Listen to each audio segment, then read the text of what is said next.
Aquí comienza Testigo de Encargo, el podcast de Basquelao Abogados. Un espacio hecho por abogados para todas aquellas personas que quieran conocer el mundo que les rodea a través del derecho.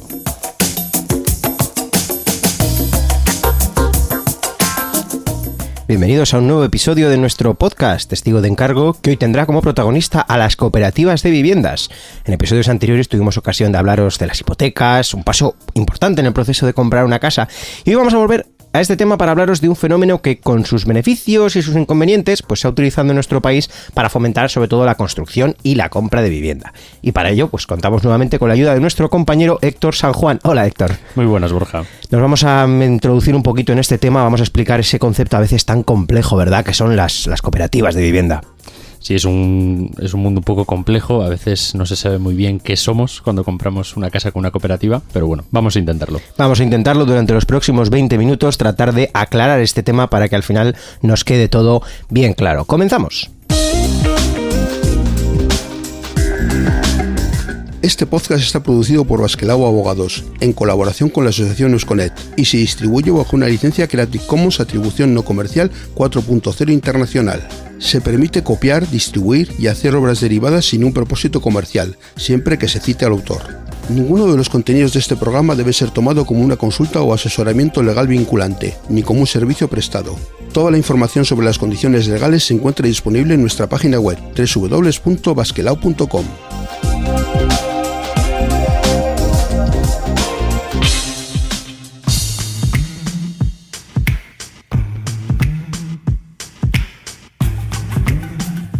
Pues inauguramos este programa, este Testigo de Encargo, hoy, como ya hemos dicho, para hablar de las cooperativas de viviendas, y en este primer apartado ya sabéis que nos dedicamos, llamado el glosario, nos dedicamos a hacer la definición de unos pocos conceptos que nos van a servir después para entender un poquito mejor de lo que vamos a hablar. Y para ello Héctor nos va a ayudar. Lo primero, Héctor, tenemos que saber qué es una cooperativa de viviendas, porque bueno, sabemos que es una cooperativa, que es una empresa donde los trabajadores son además los socios, pero aquí es que directamente no hay empresa, es una especie de cooperativa rara. ¿Cómo funciona? Pues no hay una empresa. En general podemos decir que son entidades formadas por personas que comparten una necesidad, que es la de tener una vivienda. Y en este caso se unen a fin de lograrla con un mejor precio y unas mejores condiciones. Vamos, que su objetivo es que la gente pueda conseguir una casa más barata de lo habitual. Sí, esa es una de las opciones. También hay que decir que la ley que la regula, en este caso la ley aquí autonómica la vasca, extiende este concepto a toda entidad formada por personas que quieren edificar no solo viviendas, también locales, instalaciones complementarias, pero también nos puede valer para poder conservarlas y administrar estos inmuebles, así como también para poder rehabilitarlas y destinarlas a los socios de la cooperativa. En este punto, otro actor importante, que es una gestora de cooperativas. ¿Qué es esto? Bueno, una gestora de cooperativas es una entidad que, cuando recibe el encargo de una cooperativa, pasa a llevar una gestión diaria de esta cooperativa de personas que quieren comprarse una casa a cambio de unos honorarios. Sí que hay que tener en cuenta que, claro, la ley de cooperativas exige que éstas se auditen sus cuentas y que además dispongan de un letrado. Entonces, o sea, como una empresa que necesita una asesoría, igual. Más o menos. En este caso, lo que hacen las gestoras de cooperativas habitualmente es elaborar de antemano un proyecto constructivo y se encargan de captar socios para que estos sean los que formen la cooperativa de vivienda. Y así, posteriormente, pasan a gestionar su día a día. En ambos casos, lo que recibe esta gestora son honorarios, bien por los servicios que presta. Uh-huh. ¿Y cuál es la diferencia, para entender un poco el tema de la construcción, entre un promotor y un constructor? Bien, pues aquí en el ámbito que nos ocupa, es decir, la compraventa, un promotor es cualquier persona o empresa que impulsa una construcción para posteriormente ponerla a la venta. Ahora bien, también es promotor aquel que impulsa, es decir, esta edificación para sí mismo. Por otra parte, el constructor es aquel que asume la realización de las obras conforme a un proyecto que o ha elaborado el promotor porque tiene los medios para ello, o bien una tercera persona que han contratado. Vale, y por hacer un poco un resumen, cuando se hace una vivienda en cooperativa, como nos has dicho, ¿qué papel le toca a cada una de estas partes que hemos mencionado? Bien, pues repartiendo los papeles, cuando compramos una vivienda en este régimen, tenemos que el promotor es la cooperativa, el proyecto lo hace habitualmente la gestora de esta cooperativa y, por otra parte, quien construye normalmente es una tercera empresa ajena a ellas, que lo que hace es precisamente construir únicamente. Bueno, pues con estos conceptos y con estas definiciones vamos a pasar a nuestra segunda fase.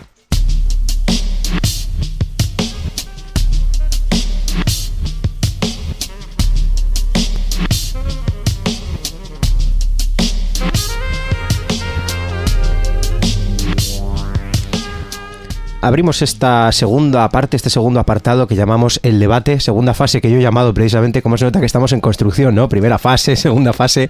Pues sí, aquí vamos a hablar un poquito ya de lo que son las cooperativas de vivienda y sobre todo de los problemas que puede traer una cooperativa de vivienda, porque sí, una parte que es muy bonita, que es la que hemos mencionado antes, Héctor, que es nos metemos en una cooperativa de vivienda para que así ahorremos costes, es decir, nos salga la casa más barata. Pero ojo, ¿dónde está el problema, Héctor? Sí, las cooperativas de vivienda al final hemos dicho que sirven para eso, para procurar una vivienda, para adquirir una vivienda. Sin embargo, a veces se nos olvida que, como la ley bien indica, esto se debe de hacer observando los principios del cooperativismo y atendiendo a la comunidad que tenemos en nuestro entorno. Actualmente, eso sí, hemos entrado en otra dinámica diferente, que es que la cooperativa es ya un simple vehículo que otra empresa ha montado, es decir, en este caso, una gestora, en el que los socios solo tienen que pagar e introducirse en él. Es decir, se desvirtúa el espíritu cooperativista, ya que las personas que normalmente compran una vivienda a través de la cooperativa desconocen las leyes sobre cooperativas, así como estos principios cooperativistas. Y ya no digamos que desconocen también normalmente la enorme responsabilidad que conlleva ser el propio promotor de una vivienda. Claro, es que al final hablamos de montar una empresa, hacerse cargo de la responsabilidad. La gente tiene que ser consciente. Esto está pensado para que la gente lo tenga pensado de antemano y no tanto para que le digan, sí, métete aquí que va a ser todo maravilloso. Pues no es tan maravilloso. Hablemos de la responsabilidad. ¿Qué nos puedes contar de esto, Héctor? Es muy simple. Si eres cooperativista, eres promotor y por tanto vas a tener que responder por todo lo que le pase a ese inmueble. Claro, esto es bastante evidente, eres responsable. Pero igual mejor con ejemplos, lo vemos más claro. Dinos, ¿qué puede pasar? Por ejemplo, imaginémonos que hay defectos en la construcción de una vivienda y que el constructor no puede responder por el asunto que sea. En este caso, imaginémonos que hay casas en esa cooperativa que no son de socios, que hemos tenido que venderlas a otras personas. Pues ante esas personas tendremos que responder. Por ejemplo, otro de los supuestos habituales es que un cooperativista que ha empezado a pagar, el banco no le concede el préstamo finalmente, o bien es insolvente, o bien se da de baja por cualquier otro motivo. Claro, esto necesariamente implica que si no logramos más socios, queden casas sin vender. Claro, al final esto es como una colmena, ¿no? Tenemos que rellenar todos los espacios y si un espacio se queda vacío, lo tenemos que rellenar el resto en la parte correspondiente. Es decir, que todos esos problemas, si todo va bien es maravilloso, pero si hay bajas, nos las comemos. Por cierto, que lo mencionamos, ¿nos podemos dar de baja? Claro, la ley te lo permite. Sin embargo, no es que sea un problema añadido el hecho de que la gente se tenga que dar de baja. Simplemente hay que saber que esto puede suceder para poder tomar una decisión con toda la información en la mano. Cuando tenemos una baja, nos podemos dar de baja, pero siempre con matices. Y esos matices hacen que la baja la podemos considerar como justificada o injustificada. Y claro, si no está justificada, puede llevar a que se tengan que pagar indemnizaciones por daños.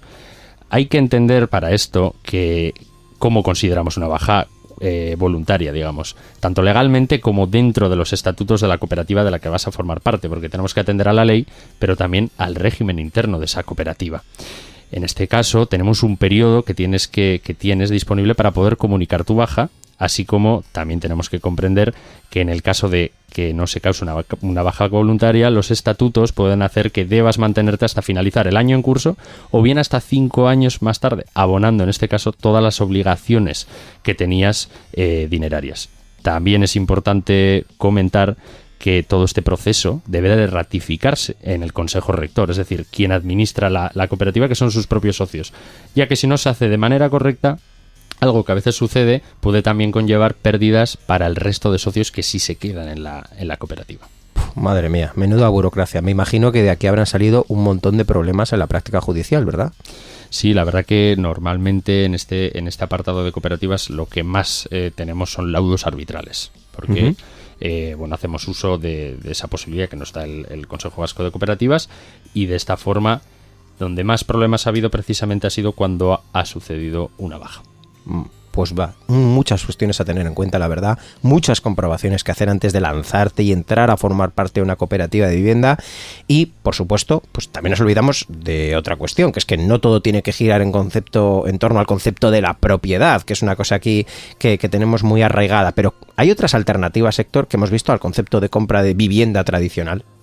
Sí, por ejemplo, también existe la posibilidad de acceder a una vivienda colaborativa en régimen de cesión de uso, a través de una cooperativa, pero ya no hablamos de propiedad.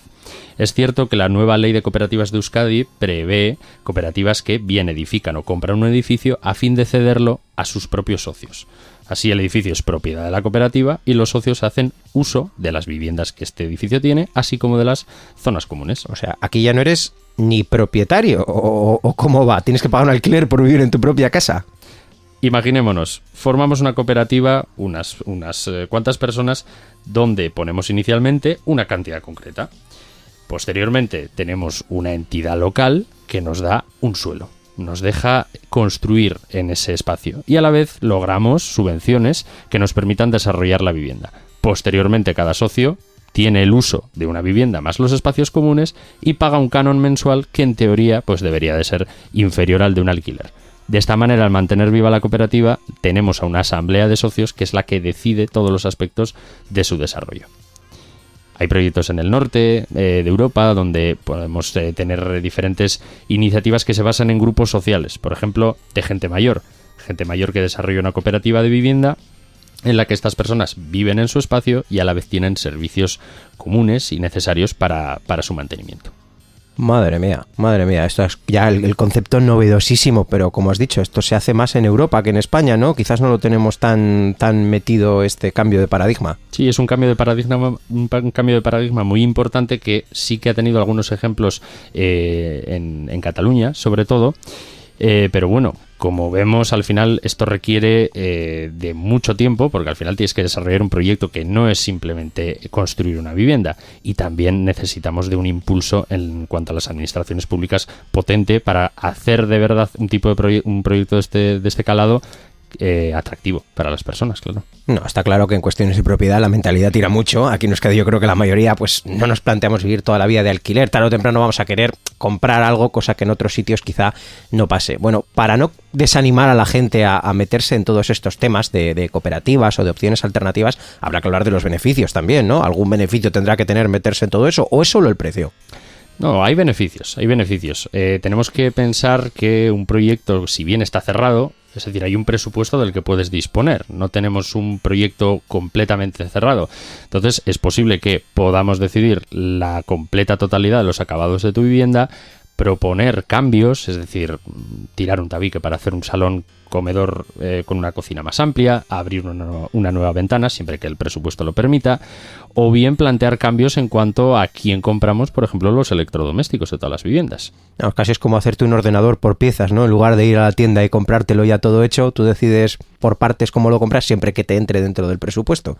Bueno, puede ser una opción razonable para quien tiene una idea proyectada, quizás para personas que trabajan de esto, que se dedican a gremios de construcción, de arquitectura, de ingeniería, que sepan un poquito bien cómo van a querer los acabados de su vivienda, o alguien que a lo mejor diga, no, a mí déjame de historias, yo quiero un paquete cerrado, que el promotor sea el promotor y yo sea el comprador y yo tenga a quien reclamarle en el caso de todo esto pase. Pero bueno, desde luego, como bien has comentado, esas opciones alternativas siempre van a estar sobre la mesa. Pues con esto terminamos nuestro debate y nos queda ya únicamente esta tercera parte del programa, que sería el consultorio legal.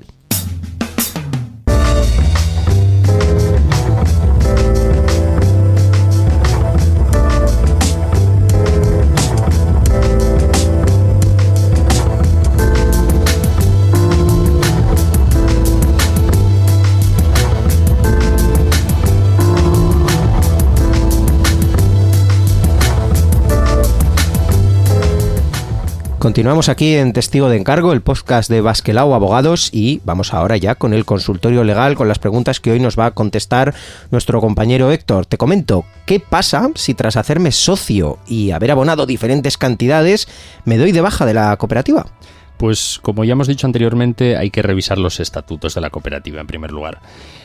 Cuando compramos una casa en régimen de cooperativa tenemos que tener en cuenta que hay cantidades iniciales, por ejemplo, que forman parte del capital social, en las que se pueden hacer deducciones. Es decir, se te devuelve el dinero, pero hay un límite que se puede hacer del 10% en las bajas no justificadas. Y luego, por otra parte, tenemos las cantidades que posteriormente se abonan y están destinadas a la edificación, es decir, a pagar esos primeros gastos que supone la edificación, la compra del suelo, el préstamo que hay que solicitar para poder construir. En este caso, la ley exige que se devuelva lo aportado, pero eso sí, hay que tener en cuenta que se hará cuando hay una persona que te sustituya en esa vivienda. Y no es que entre otro socio a formar parte de la cooperativa y compre otra vivienda, sino que sea un socio que entre a formar parte y compre la vivienda que tú has dejado libre. Porque hasta que sucede esto se debe de seguir haciendo frente a los compromisos que tienes como esa figura de promotor hasta el límite del coste de la vivienda que ibas a comprar. Uh-huh. Pasamos a nuestra siguiente consulta. ¿Qué es mejor? ¿Comprar una vivienda a una promotora o bien entrar en una cooperativa de vivienda? Yo creo que esta pregunta, la verdad es que la respuesta siempre tiene que ser depende. Depende. Siempre hay hay contras y también pros, es decir, los contras muy claros. Tú eres el promotor. Hay que capear situaciones como posibles pérdidas de socios cooperativistas que pueden hacer que haya que asumir un coste un poco mayor, porque si sale gente y esas viviendas se quedan vacías y luego las vendes en el mercado ordinario y pagan una cantidad menor de lo que te ha costado, evidentemente se va a perder algo de dinero. También hay que tener en cuenta que hay que celebrar asambleas de socios, formar un consejo rector, que no siempre es lo que la gente quiere, es decir, implicarse y pero al final este es el espíritu que se persigue con las cooperativas. Y al final es una forma más de colectivizar algo y no ser tan individualistas también. ¿Y en el otro lado? Eso es. Si vamos a los pros, pues evidentemente tenemos una vivienda sensiblemente a un precio inferior, con unos acabados diferentes, con unos acabados superiores normalmente. Podemos darle una vuelta a qué queremos en nuestra casa, siempre que, como ya hemos dicho antes, el precio lo permita. Y seguramente también obtendremos mejores condiciones en el préstamo para la compra de la vivienda. ¿Por qué? Porque cuando montas una cooperativa vas a tener que pedir un préstamo para construir el edificio. Y normalmente el banco que te ha dado ese préstamo es quien finalmente te concederá la hipoteca para la compra de la casa. Entonces siempre se va a tender a tener unas mejores condiciones. Terminamos con esta pregunta que realmente se puede aplicar a casi cualquier supuesto de construcción, que es: he recibido una obra y esta dispone de daños. ¿A quién y cómo reclamo cuando ya se termine todo? Bueno, en primer lugar hay que aclarar que todo tipo de daño a la vivienda adquirida tiene un plazo concreto en la que le cubre una garantía, por lo que es en primer lugar importante saber desde cuándo empieza a contar este plazo. Podemos pensar que es desde la escritura de la vivienda, pero no. El plazo comienza a contar desde que se firma el acta de recepción de obra. Es decir, es un documento que firman tanto el constructor como el promotor, donde el constructor lo que hace es poner en manos del promotor el edificio. Con esto aclarado, ya podemos entrar en los defectos como tal. Respecto a los defectos de terminación o acabados, ya sabemos, suelos mal terminados, pintura, grifos que pierden un poco de agua, puertas que no encajan bien. Tenemos un año para su reclamación. Lo mejor siempre es documentar absolutamente todos estos pequeños desperfectos cuando entramos en la vivienda. Por otra parte, defectos de habitabilidad y seguridad, es decir, filtraciones, grietas, problemas de caldera, consumos excesivos. 3 años de garantía tenemos. Y por último, los más importantes son los defectos estructurales, defectos en cimientos, pilares, vigas, que pueden poner en peligro el propio edificio, de los que disponemos 10 años para su reclamación. En todo caso, ahora viene lo importante: ¿a quién se los reclamamos? Respecto a los defectos de acabados, la ley indica que responde el constructor en ese plazo de 1 año. Y en cuanto al resto de daños, depende de los contratos que hayamos firmado, pero en todo caso a cualquiera de los agentes que han intervenido, es decir, constructor, promotor o bien la persona que ha elaborado el proyecto. Y dependiendo de dónde esté el fallo, si en la elaboración del proyecto o en la ejecución del proyecto, podremos acudir a uno u a otro para su reclamación. En todo caso, también hay que tener claro que si no se puede determinar de quién es la culpa, todas las personas o digamos entidades que han intervenido en esa edificación responden de manera solidaria. Por tanto, lo más importante siempre es necesitar ayuda legal, normalmente. Por supuesto, y para eso estamos si hiciera falta. Muchas gracias, Héctor. Terminamos aquí esta sección.